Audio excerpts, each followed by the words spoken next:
Coming up on Bear News, Trump's looming tariffs may impact the Nintendo Switch 2's release. This is quite the uphill battle that Nintendo has kind of forced for themselves and that extenuating circumstances have brought to them. National book banning is on the rise, but what does this mean? An important warning and a reminder about what is at stake when academic freedom and the freedom to read is taken away. Meta is under investigation for violating antitrust measures. Bear News starts now. Good afternoon, Bears, and welcome to another episode of Bear News. I'm Sophia Tavanello. And I'm Adam Johnson. Can you believe we only have a handful of shows left in this semester? I'm really gonna miss this desk. Yeah. I'm gonna miss the leather. The fake set behind us. Fake set. It's not fake, it's real. Yeah. It's totally real. It's totally real. Showbiz. But then we have to go on to post-grad, Sophia. What are some of your plans, if you can say? I'm not staying in Colorado, that's all I'll say for now. All right, and I'm looking forward to being unemployed. And with unemployment could come some breaking news for us today. Ivy League Harvard University has announced that they will be resisting the changes being demanded by the Trump administration to alter their policies and course curriculum. Harvard President Alan Garber released a statement today claiming that the alterations are unnecessary and infringe on the university's First Amendment rights. With $9 billion in federal grants in danger, the decision to resist President Trump is a brave and much appreciated display of resistance in the face of oppression. Students at UNC in all kinds of majors have been busy in their fields of study and recently held an event to showcase their hard work. Bear News reporter Serena Rubal attended the conference and has more for us. Looking to showcase your talent or research? The annual Student Showcase provides students an opportunity to demonstrate their hard work and talent. The showcase features visual arts presentations, oral presentations, posters, and performances. Students work upwards of a semester working on their projects. The showcase aims for students to build their research and public speaking skills. The event is hosted by the McNair Research Program and Honors. Yasmin Bowman-Martinez, a sophomore biochem major, shared how the Student Showcase allows her to find her niche. So I really enjoyed the molecular part of this project and would like to see what else I'm interested in biology. Martinez finds the showcase helpful with receiving feedback on her research. The faculty encourages students to share their passion. So the McNair program and also the honors kind of roped me into research, and also my mentor, my PhD mentor, and my faculty mentor roped me into this research. So. The showcase allows students to share what they found and compare it to other students. Martinez found this helpful because she was able to get insight into what might have been affecting her research. We were trying to underexpress this gene, but it actually showed up to be overexpressed and more than double. So that was kind of surprising in my research because we tried to do the opposite. Martinez is going to continue her research and sharing it with others. The showcase will be back next year with new research topics. Serena Wabal, Bear News. Thank you, Serena. If you were to ask a younger sibling, family friend, or a current K-12 student what they have read in school, their answer might surprise you. Many books that you might have read in school, like The Diary of Anne Frank, The Giver, and Harry Potter, are no longer accessible to students. For the past month, Technical Director Andrew Galster and I have been diving into the debated topic of book banning. It's easy to just call it kind of a book ban, but when you actually have to read some of these books, it will take your breath away. Any book worth banning is a book worth reading. A topic spurring controversy across the nation. There have been thousands of challenges over the past few decades. Book banning has been part of history for a long time. In 1637, Thomas Morton's New English Canon was banned from the public for its critiques of Puritan values. Since the removal, book banning has sparked tense conversations, with some debating between what it means to ban a book. Some people think of a ban as the book has restrictions. So if a child wants to check out a certain title, they have to be a certain age in a school library, or they need parental or guardian approval to check out said book.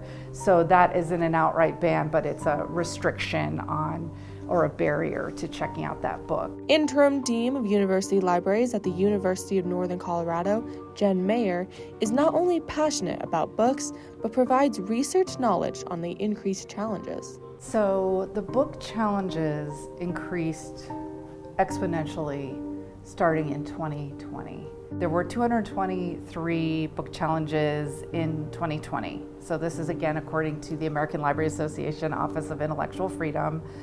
By 2023, that went up to 4,240 challenges. Challenges on books don't just happen in schools. Local bookstores are just as affected. Store manager at the Midnight Oil bookstore, Cherry Martinez, takes us into their vault of banned books. So we do call it the banned book vault, but it's more so banned and challenged books, just because a big part of that is a lot of books are constantly having bans and challenges, and what that is it's either a book that is pulled off shelves or not distributed by either a school, a church, or a prison, and those are the main three. Public libraries also face challenges, but manager at the Centennial Park Library, Mallory Pillard, isn't too worried. So public libraries believe in intellectual freedom, right? That's a value that we try and uphold.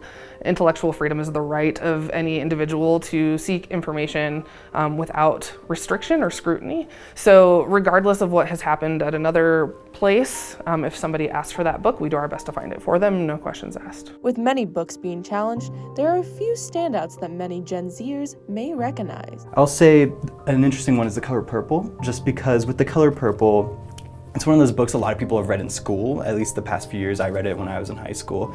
And so I have people coming in, they're like, oh, I read this one in school, I read all those in school. Many books like Fahrenheit 451 are challenged due to the content they carry. I thought of Fahrenheit 451, the classic dystopian novel by Ray Bradbury. And he wrote that in the 1950s. And that's when there were no books anymore in this dystopian society he envisioned. He gave an important warning and reminder about what is at stake when academic freedom and the freedom to read is taken away from people and society. Where books like Fahrenheit 451 hit topics such as disrupted societies, others like All Boys Aren't Blue discuss themes of gender and identity, specifically queer identity. I noticed when I was reviewing the American Library Association's top 10 most frequently challenged books of 2023, 7 of those titles were LGBTQ content focused. And that really jumped out at me. According to the American Library Association Office of Intellectual Freedom, 76% of challenges are for books, and 24% of challenges are for specific programming and book exhibits and displays. In the case of banned books, there's a lot of books that have sometimes heavy content, but I think because of some of the more challenging content that might be present in those banned books, all the more reason to learn about it, right? Despite books being challenged or removed from school districts or institutions, Cherry believes there are other ways to protect young minds from mature content. I don't really think any book should be banned in any form. I'm a really big advocate for kind of just more age rating with books. As the debate continues, one thing remains clear. Books have power. Power to challenge, to comfort, to teach, and inspire. Each demand to ban a book is a demand to deny each person's constitutionally protected right to choose and read books that raise important issues and lift up voices of those who are often silenced. While the future of some stories remain uncertain in classrooms and on shelves, the right to read and to think clearly remains a fight worth having. Now, I may have never read Fahrenheit 451, but I did hear about it in school. A lot of my friends did read it. Did you ever read it? I did not read it, but there were a lot of books that are now being banned that had a really profound impact on me when I was growing up. Like what? Old Yeller. Old Yeller? Just made me Sad sad. one. That is a really sad one. Don't watch the movie. It's heartbreaking. Yeah, and another book that's being banned that's more recent is like the Hunger Games trilogy. It is, especially with all the new ones coming out. Yeah. That's going to bring up some questions. So it's pretty interesting. So start paying attention to what books you might have read in school. Absolutely. If you were hoping to lock in a pre-order for the highly anticipated Nintendo Switch 2, you'll have to wait a little longer. The launch is now facing a surprising setback, and it's coming from Washington, not Japan. Take a watch and find out why President Trump's tariffs are back in the spotlight. Gamers around the world have been counting down the days until they can get their hands on the Nintendo Switch 2. But this week, pre-order plans hit the pause button. And the reason isn't a supply shortage or a production issue, it's politics. I have to imagine Nintendo was probably hoping this week would go a little bit differently for them. Don't you think? I would have to imagine.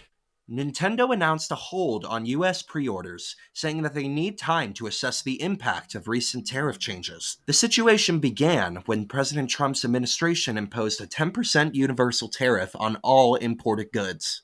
Anything like that were to go into practice, it would be very damaging for American workers, households, and businesses. Now, before you go outside and touch grass, there is a bit of good news. President Trump did announce a 90-day pause on those big tariff hikes, giving companies like Nintendo some breathing room. But so far, that hasn't been enough to reopen pre-orders. I'm done. I just want to enjoy Mario Kart. Meanwhile, Nintendo says the Switch 2 is still on track to launch June 5th. But for US gamers, the next-gen console is just out of reach. For now. This is quite the uphill battle that Nintendo has kind of forced for themselves and that extenuating circumstances have brought to them. So for now, American gamers will have to keep refreshing those pages, dreaming of the day they can finally pre-order, and hoping they don't have to pay $1,000 for a Switch 2 on eBay. Adam Johnson, Bear News. Hopefully gamers won't have to wait too long for the Nintendo Switch 2. I'm going feral just thinking about it. With so much news surrounding President Trump's tariffs, Bear News reporter Jamison Rembert looked to break through some of the noise and get a consensus. He spoke with UNC political science professor Richard Bonus. And I don't think these tariffs will achieve the goals they were set out to achieve. The more cynical explanation is that these tariffs are designed to give Trump a kind of personal power. Join us Wednesday for an in-depth look at both tariffs and Trump that will hopefully grant some clarity on these issues.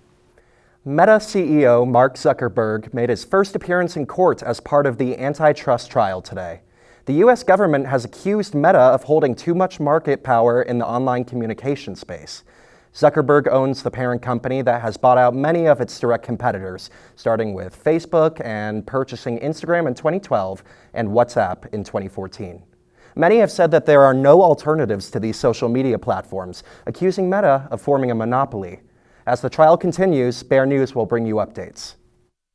Coming up after the break, we'll break down UNC's recent scores last week, some drama within the Denver Nuggets, and the triumphant turn of a beloved hockey player. We'll be right back. For decades, I've taught you everything I know.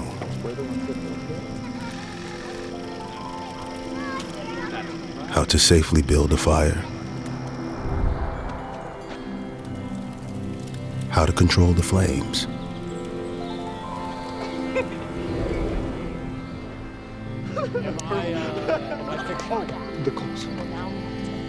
What to do with hot coals. How to secure your chains. There's no sparks.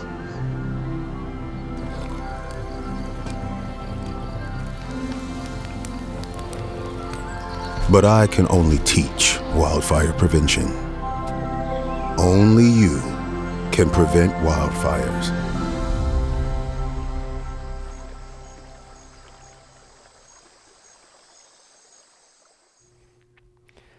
Welcome back, everyone, and thank you for joining me for the best part of the newscast, the sports.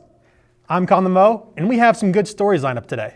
So let's kick things off by seeing what our Bears did when they up last week. Baseball was home this past week, and they played against Oral Roberts. The Bears went 1-2 in the series, and they picked up the win yesterday. UNC were run hungry and ended the game 18-10. Brandon Sanchez was the biggest contributor as he hit 6 RBIs. Softball had a tougher outing in Sacramento after they went winless in their series against the Hornets. Katie Walling, Krista Francia, and Kenzie Carter finished the series with 2 RBIs apiece. Both golf teams faced competition with the men in Florida and the women in Texas at College Station. Cooper Tate was the highest for the men's by cracking the top 10, and the women left the Lone Star State as a runner-ups thanks to Samantha Columbine and Timbree Shahi. Track and field went to Golden this weekend and competed in the Kit Mayer Classic at the School of Mines. A lot of members of the team competed, so it would take a long time to name them all. So instead, here are the names of those that finished in the top 5 of their events. Isaac Rascon finished 5th in the 5,000 meter. Jamison Remvert and Ryan Paulier finished second and third in the decathlon, and Digby Marshall finished fifth in the long jump. Flipping gears to the women, Kiana Van Haren finished fourth in the 100 meter, and Sharika Thomas got a podium finish in the 100 meter hurdles. Great job this week, Bears. We know the seasons are coming to a close, so continue to put in the work and push for that finish. This upcoming week, there's not a lot going on for the Bears as 3 teams will only be active. Baseball and softball will have their 3-game series against the men as they will be flying to North Dakota, and the women will be home against Portland State. Track and field will be flying to Eugene, Oregon and compete in the Oregon Open starting Friday. Switching focus now to the teams around the state, there's one story that hockey fans have been invested in the past couple of days. And for the past 3 years, Avalanche captain Gabriel Landeskog has been battling a knee injury to return to the ice. And after years of speculation and 2 documentary series, the Cap is back, Jack! This past weekend, it was announced that Landeskog was on loan to the Colorado Eagles for a conditioning stint.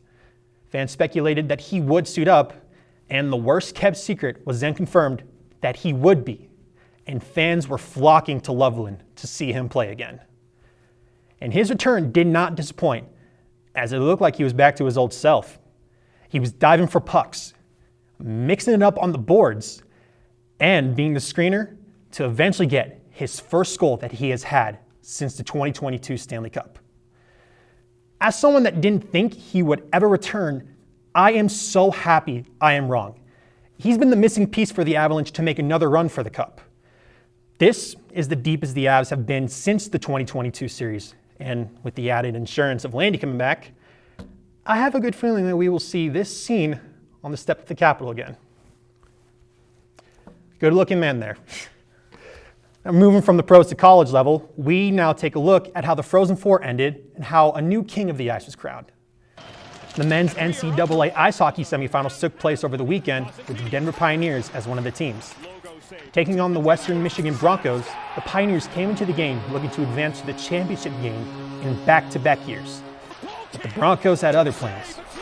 In what was a crazy game, the Broncos jumped ahead early, but Denver came storming back, sending the game into overtime. And in a double overtime thriller, the Pioneers unfortunately came up short, just as a goal from Western Michigan sent them to the championship, where they would dominate Boston University for the national title. Tough break for the guys, but it was a great season, and the team looks to repeat some of that success next year and come back even stronger. Now, this past week, the NBA world was shocked by the news of Denver Nuggets firing Michael Malone and Calvin Booth.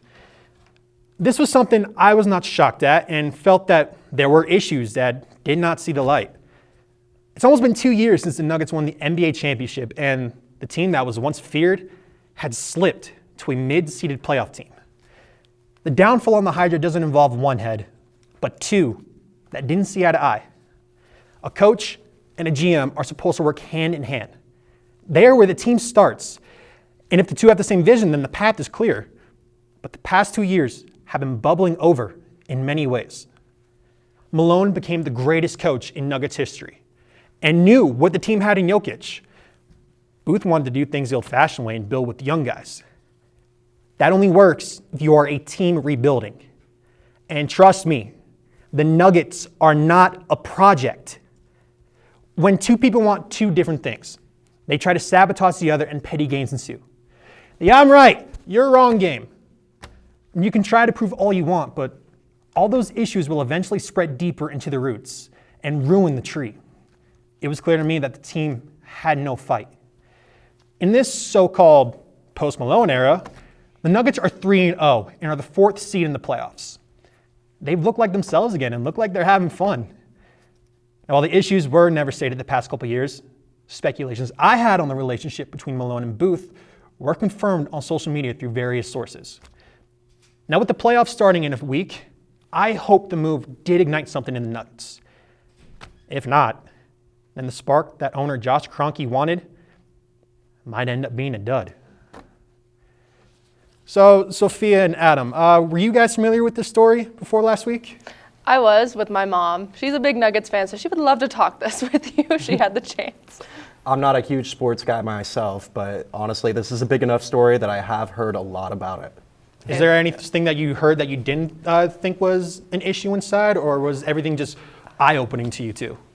Well, personally, I felt that maybe only one of them should have gone, not both of them, because I feel like as a sports player, going through both like a GM and a coach can really disrupt a lot of things. You might have a good season afterwards, but in the long run, it could disrupt it. Mm-hmm. Yeah, it's a big shakeup, especially with the leadership. And it's like you said, Conlon, if these two leaders want something different, then they're just going to keep butting heads and colliding. Exactly. Yeah, it's a sad thing to see. Before we came on today, I did see that Josh Kroenke did hold a little press conference and said that it was not right for them both, but just the downfall of it, one person not seeing the light affected the other, and just the implosion ensued there. But I do hope this does make something happen with the Nuggets. I would love to see another championship, and honestly, I can imagine seeing 2 parades in Denver. I feel like the city it'll look like Philadelphia at one point. That would be great to have another parade. And that is it for our show today, Bears. Thank you so much for joining us. I'm Sophia Tavanello. I'm Adam Johnson. Oh. Come on, Adam. I'm Colin Moe. I'm Adam Johnson. We'll see you next time.